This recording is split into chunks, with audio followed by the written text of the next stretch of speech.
walaalayaal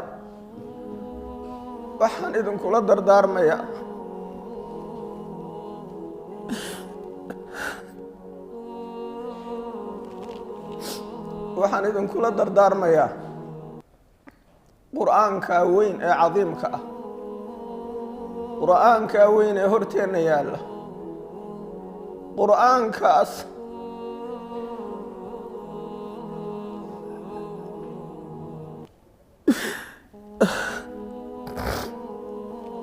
walaalayaal billaahi calaykum quraanka akhrintiisu inaguma yara hadiya habeenba waynu akhrin